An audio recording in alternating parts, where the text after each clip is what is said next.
अच्छी नौकरी की चाहत को लेकर एक महिला ने अपने पति को इस तरह से अपने बॉयफ्रेंड के साथ उसकी जान को ले लिया, जो कि जब खुलासा हुआ था उस समय ये चर्चा का विषय बना था। इस महिला ने अपने घर से, जब उसकी पढ़ाई चल रही थी उस समय वो किसी के संपर्क में रही, और उसके बाद जब उसकी शादी होती है तो ललक होती है उसकी कि उसका पति गवर्नमेंट सर्वेंट हो, लेकिन वो गवर्नमेंट सर्वेंट नहीं हो पाता है फिलहाल। लेकिन जब उसकी नौकरी लगती है, बनता तो गवर्नमेंट सर्वेंट ही है वो, लेकिन वो एक ऐसी जो थर्ड क्वालिटी की जॉब थी, जैसे कि मान लिया वो चपरासी था, और चपरासी की नौकरी पाकर वो तो खुश था, लेकिन उसकी पत्नी कहीं ना कहीं खुश नहीं थी। ये बात उसको जम नहीं रही थी। तभी उसको लालच मिलता है एक लड़के के साथ, जो लड़का साइबर कैफ़े में अपने कंप्यूटर पर बैठा उस वेबसाइट पर गंदी फिल्में देख रहा था, और उसी से वहाँ मुलाकात होती है, और फिर वही लड़का उसकी ज़िंदगी में उथल-पुथल ला देता है। उस लड़के से उसकी दोस्ती होती है, वो ऐसा सपना दिखाता है, ऐसा लालच दिखाता है कि कहीं न कहीं उस महिला का परिवार ही बिखर जाता है। क्या होता है इस कहानी में, वो बारी-बारी समझेंगे और पॉइंट टू पॉइंट बताने की कोशिश करेंगे। तो आप इस कहानी और इस घटना में अंत तक ज़रूर बने रहिएगा और घटना को बारी-बारी समझते हैं। और आशा करते हैं कि आप अपनी फैमिली, अपने परिजनों के साथ बेहद खुश होंगे, मस्त होंगे।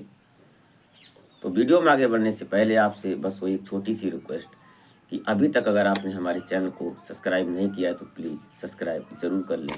इससे हमारा हौसला बढ़ता है, इससे हमारी मदद होती है। और हमारे इस यूट्यूब मंच पर आपका बहुत-बहुत स्वागत है।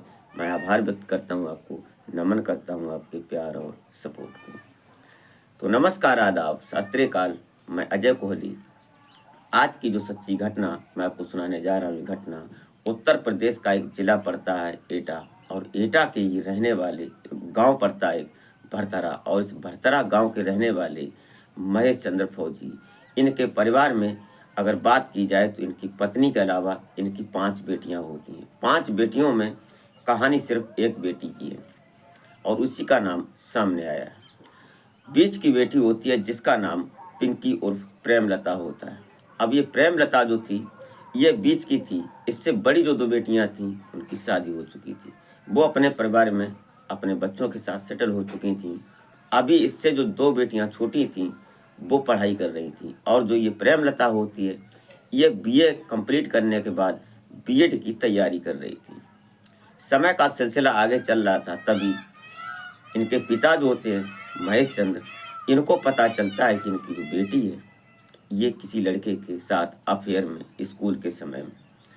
ये बात उन्होंने अपनी पिंकी को कई बार समझाने की भी कोशिश की, लेकिन पिंकी की ये बात समझ में नहीं आती है, और जब समझती नहीं है वो, तो कहीं ना कहीं महेश चंद्र फौजी ये सोचने लगते हैं कि शायद कहीं ये हमारे नाम में दाग न लगा दे। इसलिए उसने इधर उधर लड़के की तलाश करना शुरू कर दी। पिंकी को जब ये बात पता लगती है तो पिंकी अपने पिता को रोकने की कोशिश करती है, बोलती है कि मैं अभी शादी नहीं करूँगी, जब तक मैं कुछ कर नहीं लूँगी, मैं कुछ स्वयं बन नहीं जाती, तब तक मैं शादी नहीं करूँगी। लेकिन महेश चंद्र को ये बात जमती नहीं है, और वो अपनी पिंकी की शादी के लिए बात तय कर देते हैं। उनकी जो शादी की बात होती है, वो एक लड़का मिलता है, गांव होता है नोहरवा, और नोहरवा गांव में राम सेवक का पुत्र होता है जिसका नाम गवेंद्र होता है। अब गवेंद्र पर जाकर इनकी बात रुक जाती है।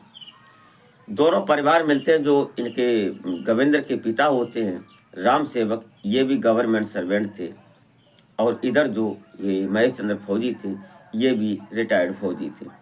कुल मिलाकर दोनों परिवारों की समानता मिलती है, और लड़की की पढ़ाई और लड़के की पढ़ाई लगभग बराबर ही थी। गवेंद्र भी जो था वो बीए कर चुका था, वो भी आगे की तैयारी कर रहा था, लेकिन फिलहाल अभी बीए कंप्लीट थी उसकी। इधर जो पिंकी होती है इसकी भी बीए कंप्लीट थी और बीएड की तैयारी थी। एडमिशन हो चुका था, लेकिन पढ़ाई जारी थी।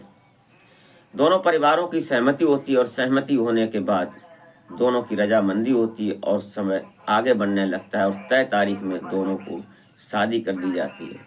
जब ये शादी के बंधन में बंध जाते हैं, पति पत्नी के रूप में आ जाते हैं, तो पिंकी कहीं ना कहीं जब गवेंद्र के घर में पत्नी बनकर, बहू बनकर अपनी ससुराल जाती है तो परिवार में खुशियां हो जाती हैं। लेकिन कहीं ना कहीं जो पिंकी होती है वो खुश नहीं होती है। उसके दिमाग में सिर्फ एक ही बात चल रही थी, वो इस शादी से संतुष्ट नहीं थी क्योंकि उसका पति गवर्नमेंट सर्वेंट नहीं था। उसने अपने पिता महेश चंद्र से भी कई बार कहा था कि हमें पति ऐसा चाहिए जो गवर्नमेंट सर्वेंट हो, अपने आप पर निर्भर हो। लेकिन महेश चंद्र ने कहा था कि लड़का पढ़ा लिखा है, वो आगे कुछ करेगा, वो अप्लाइड करता है, जो फॉर्म होते हैं उनको देता है, लेकिन समय आएगा तो वो उसकी नौकरी हो जाएगी। ये बात कहीं ना कहीं पिंकी को जमी नहीं थी, इसलिए वो अपनी शादी से खुश नहीं थी। समय धीरे धीरे आगे चलने लगता है और गवेंद्र जो था वो जो फॉर्म लगाता था सरकारी नौकरी के लिए अप्लाइड करता था, अपील करता था, वो करना भूल जाता है और वो पिंकी की तरफ आकर्षित हो जाता है क्योंकि पिंकी बेहद खूबसूरत थी। अब वो उसके प्यार में पड़ जाता है। धीरे धीरे समय आगे बढ़ने लगता है। 1 साल का वक्त जब गुजरता है तब तक उसको उसके पास एक बच्चा आ जाता है। एक लड़का जब पैदा हो जाता है, अब वो लड़के की तरफ आकर्षित हो जाता है। फिर धीरे धीरे इधर पिंकी गवेंद्र को कई बार प्रेशर करती है कि तुम इधर ही देखते रहोगे, यही सब देखते रहोगे, नौकरी के लिए अप्लाई कब करोगे, फिर ओवर एज हो जाओगे, फिर कैसे होगा। तो गवेंद्र जो होता है वो साइबर कैफे में जाता है, कई बार अपने फॉर्म अप्लाई करता है। तभी पता चलता है कि पिंकी जो है वो दोबारा फिर प्रेग्नेंट हो जाती है। 3 साल का वक्त गुजरता है, पिंकी एक बेटी को जन्म फिर देती है। अब एक बेटा और एक बेटी 2 हो जाते हैं। गवेंद्र का समय अच्छा आया और उसने जो अप्लाई की थी उस अप्लाई में इसको एक नौकरी लग जाती है, सरकारी नौकरी मिल जाती है। वो भी सरकारी नौकरी मिलती है इसकी चपरासी के तो पद पर स्कूल में। अब ये स्कूल जो सरकारी नौकरी में चपरासी का पद मिला था इसको, ये होता है मैनपुरी जिला में, नगला कीरत में। अब ये कीरत नगला में जब आ जाता है, यहाँ पर इसकी नौकरी हो जाती है, तो यहीं पर ये अपनी पत्नी को लेकर साथ में आ जाता है पिंकी को, और अपने दोनों बच्चों को साथ में लाता है। उधर उसी बीच ये 3 साल का वक्त जब गुजरा, उसी बीच इसकी माँ जो होती है गवेंद्र की, वो एक्सपायर हो जाती है। तभी पता चलता है कि जो इनके पिता होते हैं, जो राम सेवक, वो भी इसी के साथ में रहने लगते हैं, वो भी मैनपुरी आ जाते हैं। एक दिन ऐसा होता है कि जो पिंकी होती है, पिंकी अपने पति की नौकरी को सुनकर देखकर कहीं ना कहीं खुश नहीं थी। वो ये सोच रही थी कि हमारे पति को जब स्कूल में बुलाया जाता होगा तो मोटी भाषा में बुलाया जाता होगा कि फला सिंह इधर आओ, गिलास ले जाओ या कप उठा कर ले जाओ या वहाँ झाड़ू लगानी। कुल मिलाकर निचली जो उसकी नौकरी थी, उस नौकरी को पाकर उसकी पत्नी खुश नहीं थी। उसका दिमाग कुछ अलग चल रहा था, वो पैसा कमाना चाह रही थी, वो अच्छी जॉब चाह रही थी। तभी उसने एक दिन अपने कागजात उठाए और इस बीच उसने पढ़ाई जारी रखी। 2 बच्चे भी हो चुके थे और उसने अपनी बीएड भी कंप्लीट कर ली थी पिंकी ने। अब ये पिंकी प्रेमलता जो थी, इसने एक दिन अपने कागजात लेने के बाद और अपने पति, अपने जो ससुर थे, उनको दोनों बच्चों को साथ में छोड़कर बोलते हैं कि पिताजी आप बच्चों को देखो और मैं मैनपुरी जा रही हूँ और कुछ फॉर्म डालना है। वो कागजात लेकर जाती है तो एक साइबर कैफे में पहुँचती है। वहाँ पर छोटे छोटे से केबिन बने थे, वहाँ पर जाती है, वहाँ जाकर देखती है कि जो कंप्यूटर रखे होते हैं वहाँ पर जो फॉर्म अप्लाई किए जाते हैं, सबमिट किए जाते हैं, तो उसने सोचा कि अंदर जब वो घुसती है गेट खोलकर तो उसमें एक लड़का बैठा होता है। उस लड़के का नाम बबलू होता है। अब जो बबलू था, बबलू कंप्यूटर पर बैठा था और उसने अपने कान में बड्स लगा रखे थे, ईयरफोन्स लगा रखे थे। वो कुछ गंदी साइड की कुछ गंदी फिल्में देख रहा था। उसको ये अंदाजा नहीं था कि उसको पीछे से भी कोई देख रहा है। इधर पिंकी जो थी वहाँ पर पीछे खड़ी थी उसके, और वो उसके कंप्यूटर में जो सीन चल रहे थे उनको देख रही थी।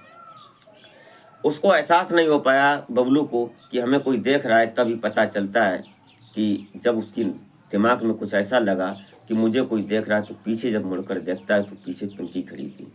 और ये देखकर बबलू जो होता है कहीं ना कहीं हड़बड़ा जाता है और पिंकी भी उल्टे पांव वापस आ जाती है और दूसरे के पास जाती है और अपना फॉर्म सबमिट करवाती है। अब उसके बाद पिंकी तो अंदर थी और बबलू वहाँ से उठता है, वो बाहर निकल कर आ जाता है और वो इंतजार करने लगता है पिंकी का। पिंकी से जब बाहर निकलती है पिंकी, तो पिंकी से वो बात करता है, उससे हाथ जोड़कर माफ़ी मांगता है कि मैडम माफ़ कर देना, हमसे गलती हो गई। तो पिंकी बोलती है कि तुमने क्या गलती कर दी जो तुम हमसे माफ़ी मांग रहे हो। तो जो ये बबलू होता है, बबलू बोलता है कि आपने हमें देख लिया और हम कुछ गलत वीडियोस देख रहे थे। उसने कहा तुम्हारी मर्जी, तुम्हारी ज़िंदगी, तुम क्या देखते हो उससे हमें क्या मतलब, और तुम हमसे क्यों माफ़ी मांग रहे हो। उसने कहा कि गलती हो गई हमसे। तो जब ये बातों का सिलसिला हुआ तो उसने कहा कि अगर हो सके तो आप हमें माफ़ कर दें और हम आपको सॉरी बोलता हूँ। अगर हो सके तो आप हमें अपना नंबर दे दीजिए और हम आपसे आपकी जो मदद होगी वो हर संभव कोशिश करेंगे करने की। उसने कहा कि चलो ठीक है। अब इधर जो पिंकी होती है, पिंकी सोचने लगती है कि जब ये साइबर कैफ़े में बैठता है तो कुछ जानकार भी होगा, तो उसने उसका नंबर एक्सचेंज कर लेते हैं। उसके बाद आज ये सिलसिला शुरू हुआ, फिर ये दोनों बात करने लगते हैं और बातों का सिलसिला इतना बड़ा आगे कि उसने इसको बातों पर इतना रखा, पिंकी को, बबलू ने, कि ऐसा करो, तुम्हारे पति एक चपरासी की नौकरी करते हैं, तुम ऐसा क्यों नहीं कर लेती कि नर्सिंग का कोर्स कर लो, बहुत हॉस्पिटल खुल रहे हैं, उनमें जॉब मिलेगी तुमको अच्छी, और उसके बाद तुम नर्स कहलाओगी, अच्छी तुम्हारी वैल्यू होगी, अच्छी इमेजिंग होगी। ये बात सुनकर कहीं ना कहीं पिंकी के भी दिमाग में आ जाता है और पिंकी सोचने लगती है कि बात तो खैर सही है। उसने उसको बताया और फिर उसके बाद वो उसी फॉर्म को अप्लाई करती है। फॉर्म को अप्लाई करने के बाद जो पिंकी होती है, पिंकी बोलती है अपने पति को और अपने ससुर को कि तुम बच्चों को देखो और मैं आगरा में जाकर कोर्स करती हूँ नर्सिंग का, वहाँ पर अच्छा कोर्स हो जाएगा। ये बात कहीं ना कहीं जो गवेंद्र होता है उसको काटने लगती है, लेकिन कर भी क्या सकता था। पिंकी उस बबलू के साथ आगरा पहुंच जाती है और आगरा जाने के बाद कुछ दिन वहाँ कोर्स करती है। उसके बाद एक दिन जो पिंकी होती है, पिंकी से बबलू बोलता है कि ऐसा करो आज पार्टी हो जाए, और पार्टी के रूप में उसने कहा, तो उसने कहा कि कुछ खाने पीने का सिस्टम चाहिए। तो बबलू बोलता है कि इसकी टेंशन क्यों लेती हो, लेकिन आज पार्टी हमारी तुम्हारी होगी, आज हम वही करेंगे जो जिस दिन शुरुआत हुई थी। ये बात कहीं ना कहीं पिंकी शर्मा जाती है और सिर झुका लेती है। बस इतना देखना था कि बबलू उसको कॉली भर लेता है, और कॉली भरने के बाद फिर दोनों के बीच आज वो सिस्टम बन जाता है, दोनों इंटीमेट हो जाते हैं। और जब दोनों मिल जाते हैं उसके बाद अब ये सिलसिला शुरू हो गया था। ये बात धीरे धीरे दिनों दिन महीनों के समय से आगे बढ़ने लगती है और एक दिन गवेंद्र जो होता है अचानक अपनी पत्नी से मिलने जाता है बच्चों को साथ में लेकर। तो वहाँ अचानक बबलू और पिंकी को, अपनी पत्नी को, दोनों को एक साथ जब अर्धनग्न अवस्था में देखता है तो कहीं ना कहीं गवेंद्र के पैरों तले जमीन खिसक जाती है। बस वो वहाँ पर समझाने की कोशिश करता है, वहाँ से जब वापस आता है तो पिंकी को ये बोल कर आता है कि अब तुम हमारी पत्नी नहीं रही, ऐसा तुमने किया हमारे साथ धोखा। उसके बाद जब पिंकी आती है अपने गांव, अपने यहाँ जहाँ मैनपुरी में ये रह रहा था, अपनी नौकरी कर रहा था गवेंद्र, नगला कीरत में, उसने यहाँ पर आई और आने के बाद अपने दो दोस्तों को साथ में बबलू लाता है। और कहीं ना कहीं आज उनके पिता जो होते हैं ये राम सेवक अपने गांव गए थे, वहां जाने के बाद इधर अकेला गवेंद्र मिल जाता है और रात का वक्त होता है और उन दोस्तों के साथ में बबलू ने मिलकर दो लड़कों के साथ उस गवेंद्र की हत्या कर देते हैं, गला दबा देते हैं। फिर ये ड्रामा पूरी करती है जो ये पिंकी होती है, भाग कर जाती है थाने में और बोलती है कि हमारे पति के साथ क्या हो गया, ये और वो सब। लेकिन पुलिस ने जब उसकी सीडीआर और जब उसकी कॉल डिटेल्स निकाले गए तो पता चलता है कि कहीं ना कहीं यही अपराधी है। और उसके पिता राम सेवक ने भी कहा कि हमारी बहू जो है हमारे बेटे को खाने वाली यही है, इसी ने हमारे बेटे को ख़त्म किया है। पुलिस भी इस पर संज्ञान लेती है और आज पिंकी और बबलू और उसके साथ जो दो दोस्त थे वो कहीं ना कहीं पुलिस की हिरासत में। ये था एक एक्स्ट्रा मैरिटल अफेयर का सिस्टम। कुल मिलाकर आप इस कहानी को सुनने के बाद क्या सोचते हैं, अपनी राय कमेंट में ज़रूर दें। दोस्तों, इस घटनाक्रम को सुनाने का उद्देश्य किसी को हैरान या परेशान करना नहीं था, बल्कि जागरूक करना था। वीडियो जरा सी भी अच्छी लगी हो तो एक लाइक ज़रूर कर दें। दोस्तों, कई बार हम ये समझाने की कोशिश करते हैं अपने वीडियो के माध्यम से और अपना और अपने परिवार का बेहतर तरीके से ख्याल रखें ताकि हमारे परिवार पर किसी की नज़र न पड़ जाए। हमारे पास, हमारे आसपास रहने वाले लोग ही शायद हमारे अपने नहीं होंगे। कुल मिलाकर आप क्या सोचते हैं कमेंट में ज़रूर बताएं। मिलते हैं फिर नेक्स्ट वीडियो में, तब तक के लिए जय हिंद।